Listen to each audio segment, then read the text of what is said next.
So for today's stream, we are going to start with History We're Not Taught about Smedley Butler and the business plot, where business leaders of the time tried to overthrow FDR and install a fascist dictatorship. And the reason it didn't happen is because Smedley Butler, 30-year decorated Marine, stepped up and blew the whistle. He has won the Medal of Honor twice. He has served in the Marines over, I believe, 34 years. And he wrote a book called War is a Racket. So anyway, from the New England Historical Society, the business plot, or when J.P. Morgan's pals tried to overthrow FDR. Smedley Butler, a Marine general, exposed the coup attempt. 1934, Hitlerite paramilitary groups made headlines, goose-stepping their way around New York. Also, Madison Square Garden. We've looked at this on the stream previously. Nazis held a rally at Madison Square Garden with a massive picture of George Washington on the stage. And yeah, that happened. Oh yeah, here's a picture of them goose-stepping down the streets of New York.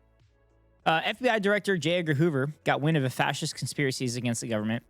Also, I bet he didn't do anything about it because J. Edgar Hoover was super anti-communist, so much so that he was probably sympathetic to the Nazis. Then Massachusetts Congressman, 43-year-old John W. McCormick, had the unenviable task of investigating what came to be known as the business plot to overthrow the U.S. government. Interesting. I feel like that's something important that we'd have talked about in school. McCormick honed his political chops with the Boston Irish political machine, and he knew a bad assignment when he saw one. It was the last thing in the world I wanted to be a chairman of, but I'm a soldier, he told the interviewer in 1977. McCormick's committee held hearings on the series of fascist activities in the United States. The star witness in the hearing was Wall Street's efforts to oust Franklin D. Roosevelt, was an outspoken military hero, Smedley Butler. Butler knew a coup when he saw one because he'd engineer them on behalf of the same capitalists who wanted to replace the president with a dictator. Historical coverage of the business plot is thin, notes Grant Hamilton Stone in his 2021 thesis, Smedley D. Butler, Anti-Democratic Dissidence, and the Recession of the American Right in 1932 to 1936. The business plot reminds us that threats to democracy have defined our past as much as they threaten democracy's future, concluded Stone. So this is all about Smedley Butler in this section here. So Butler joined the Marines at 16 after the USS Maine blew up in Havana Harbor. In his 33 years with the Marines, he received 5 medals of bravery and the Medal of Honor twice. He became the youngest major general in the Marines at the age of 48. Charismatic and outspoken, his men nicknamed him Old Gimlet Eye. He was also known as the Maverick Marine for his clashes with civilian authorities and his controversial opinions. Passed over for the promotion to Commandant of the Marines, Butler retired in 1931. 4 years later, he looked back on his career in the November 1935 issue of the magazine Common Sense. I spent 33 years and 4 months in active military service, and during that period, I spent most of my time as a high-class muscle man for big business, for Wall Street and the bankers. In short, I was a racketeer, a gangster for capitalism. I helped make Mexico, and especially Tampico, safe for American oil interests in 1914. I helped make Haiti and Cuba a decent place for the National City Bank boys to collect revenues in.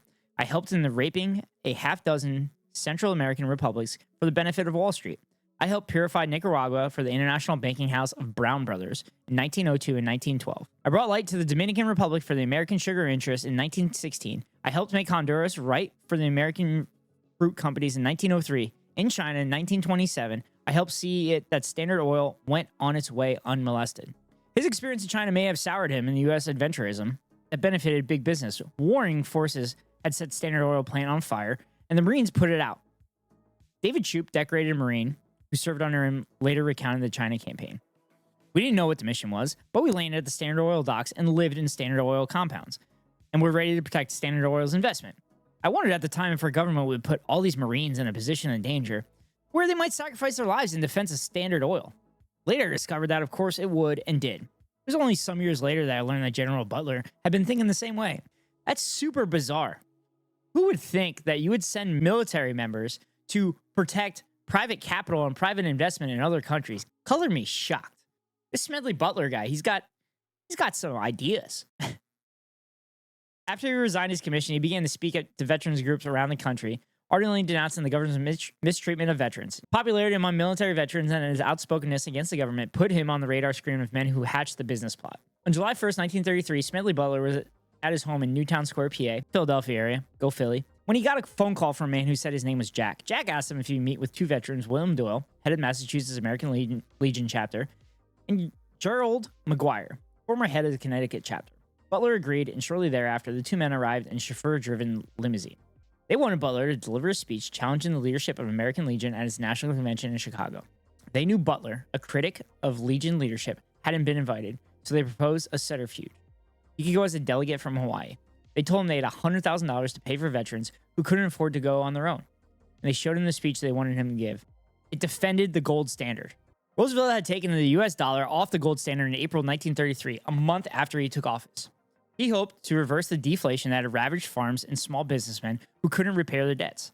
Bankers, on the other hand, feared Roosevelt's inflation would erode the value of their millions. Oh no. Oh no. Oh no, bankers would devalue their millions? No. Butler later said he smelled a rat. Butler learned more about McGuire, a bond salesman from Connecticut, over the course of several meetings. 2 months after the first meeting, McGuire caught up with Butler at an American Legion convention in New York and pressed him about rounding up veterans for the Chicago convention. He then tried to bribe Butler with a stack of $1,000 bills. Butler began asking him about his financial backers. McGuire said he worked for Grayson M.P. Murphy, a wealthy investor with interest in J.P. Morgan banking empire. He also gave up the name of Robert Sterling Clark, a singer sewing machine heir who paid for McGuire's to visit Europe to study fascist paramilitary groups. This is crazy. This is the United States, everybody. This was going to happen in the United States. Butler agreed to meet with Clark near his home. Clark revealed to him the vague outlines of the business plot.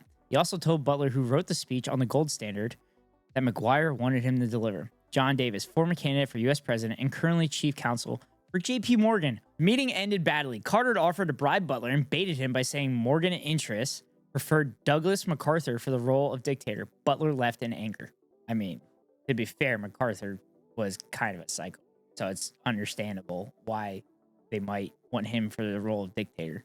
In the spring of 1934, Butler met with McGuire again. McGuire revealed the business plot. Butler would go to Washington leading 500,000 men armed by Remington Arms and financed by DuPont, Carter, and the Morgan interests. Roosevelt, intimidated by the show of force, would agree to name Butler Executive Secretary of Affairs, in reality a dictator, and FDR would continue to serve as a presidential figurehead. In the fall of 1934, Butler contacted J. Edgar Hoover about the plot. What had almost alarmed Butler was McGuire's reference to the new superorganization that would back the business plot. At that meeting, Butler testified McGuire had told him to expect to see a powerful organization forming to the back the push from behind the scenes. He says, "You watch. 2 or 3 weeks, you will see it come out in the paper. There'll be big fellows in it. This is the background of it. These are to be the villagers in the opera." Bond salesman told Marine this group would advertise itself as a society to maintain the Constitution. Chat, have you heard that phrase about insisting that we maintain the Constitution? Does that sound familiar, chat? Does it? Sounds familiar to me. In about 2 weeks, Butler told the congressman the American Liberty League appeared, which is just about what he described it to be. The Liberty League was announced on August 23rd, 1934, on the front page of the New York Times. The article quoted its founders' claim that it was a nonpartisan group whose aim was to combat radicalism, preserve property rights, and uphold and preserve the Constitution. Its real goal, other observers told the Times, was to oppose the New Deal and the taxes and controls it promised to impose on their fortunes. No way! No way! You're telling me the rich people formed an organization and then claimed that the Constitution was the reason this organization was formed, but in reality, they actually just didn't want to pay taxes? That actually helps majority of Americans get out of here. This is my shocked face. The American Liberty League created shell groups, what we would now call AstroTurf organizations. Among the Liberty League's principal founders was the multimillionaire Irene DuPont, former president of explosives and chemical manufacturing giant. Other backers include the head of General Motors, Alfred P. Sloan, as well as executives of Phillips Petroleum, Sun Oil, General Foods, and the McCann-Erickson ad agency. Former Democratic presidential candidates Al Smith and John W. Davis, both of them foes of FDR. The latter, counsel to J.P. Morgan and Company, were among the league's members as well. Its treasurer was McGuire's boss, Grayson Murphy. Now about the superorganization, McGuire asked the general, "Would you be interested in heading it?" "I am interested in it, but I do not know about heading it," Butler told the bond salesman as he resolved to report everything he had learned to Congress. "I'm very greatly interested in it because, Jerry, my one hobby is maintaining a democracy. If you get those 500,000 soldiers advocating anything smelling of fascism, I'm going to get 500,000 more and lick the hell out of you. We will have a real war right at home." Fucking based. Too based. God, that's such a great fucking quote. Dude, the more I learn about Smedley Butler, the more and more I fall in love with this man. Smedley Butler is a American fucking hero. There's no way that any citizen, any resident within the United States shouldn't know everything and anything about Smedley Butler. He's got some serious cojones, and he's got some serious great values that we should adopt. Holy shit. God damn.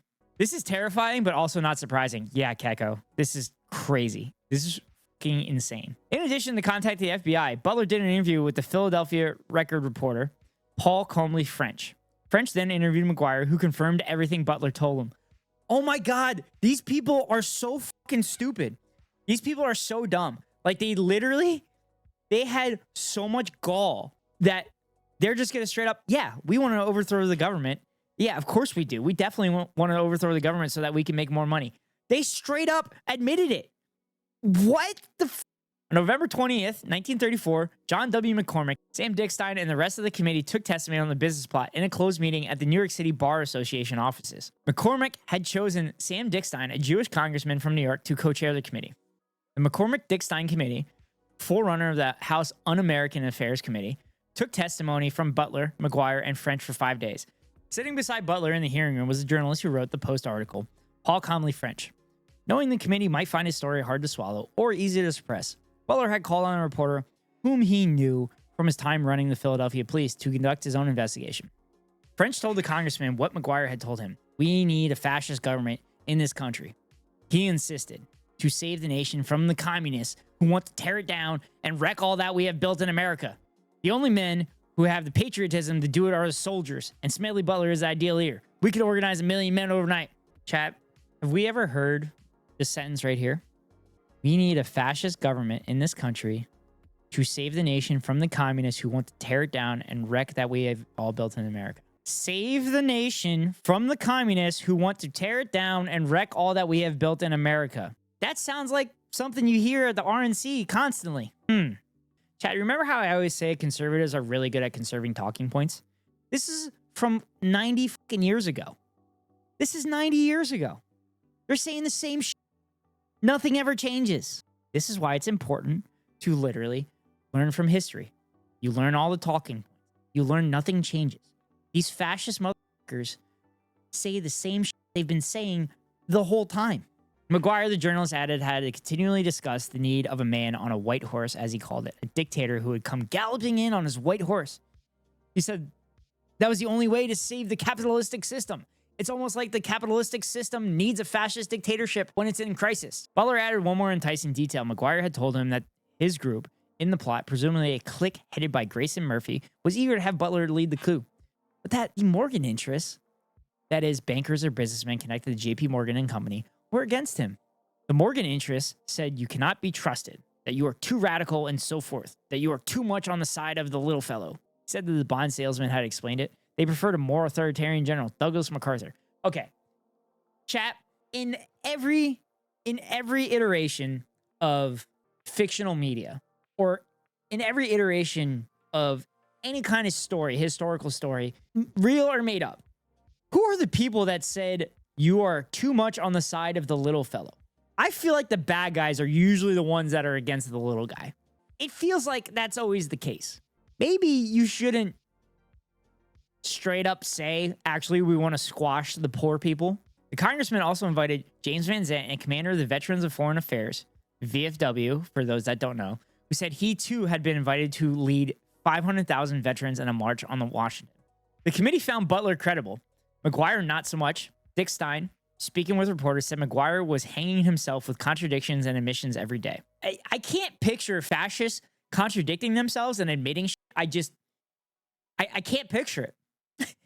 Most of the news media, however, made light of Butler's story. For example, the New York Times on November 22nd, 1934. A Washington correspondent asked, "What can we believe? Apparently anything, to judge by the number of people who lend a credulous ear to the story of General Butler's 500,000 fascists in Buckram marching on Washington to seize the government."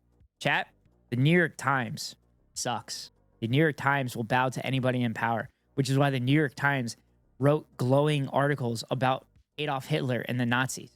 They downplayed the Holocaust and downplayed the treatment of Jewish people and any kind of leftists in Nazi Germany. They did that because They wanted access to power, and the Nazis were that power. The New York Times downplayed a fascist coup to overthrow FDR. Just remember that when you're reading New York Times articles. Remember what their motivations are. They bow to power. He had 30 years in the Marines. He had 2 Medal of Honors, and they smeared the shit. You know why they smeared the chat? They smeared the shit because they know the American people empathized with Smedley Butler. They knew the American people, if they heard this, that they would turn on them, and that turning on them would cost them their millions and millions of dollars, that they've exploited the value that their workers created so that they could sit in their nice cushy apartments or cushy mansions. They knew that if this Smedley Butler information got out, that the American people would believe the savvy, radical, charismatic veteran over these filthy, rich assholes. But in February 1935, the committee issued a report. In it, it said, evidence was obtained showing that certain persons had made an attempt to establish a fascist organization in this country. There is no question that these attempts were discussed, were planned, and might have been placed in execution when and if the financial backers deemed it expedient. This shit is baffling. It's fucking baffling. Dick Stein later said they didn't pursue the matter because they didn't have the time or the money. The death of McGuire on March 25th, 1935 would have complicated efforts to learn more. Roosevelt had some of the testimony redacted, perhaps because he didn't want to stoke public outrage. FDR, what the fuck are you doing? Okay, let's give him the benefit of the doubt. He probably didn't want the masses of people going to find literally all of these people that were involved in the business plot to take these things that actually got them out of the Great Depression, to take these things that wanted to take these things that got them out of the Great Depression away from them. I'm pretty sure if this got out into the public at the time, they would be lynch mobs for the wealthy and everybody involved in this. With thanks to the business plot, Smedley D. Butler, Anti-Democratic Dissidence and the Recession of the American Right in 1932 and 1936 by Grant Hamilton Stone, August 2021. So this was actually a really good article about it. This was better than I expected it to be when I found it. The Rolling Stone also did an article about this. It's an excerpt from his book, Jonathan M. Katz, from his book, Gangsters of Capitalism. Surely people definitely went to jail for this, right? Now, this is Jonathan M. Katz speaking about it.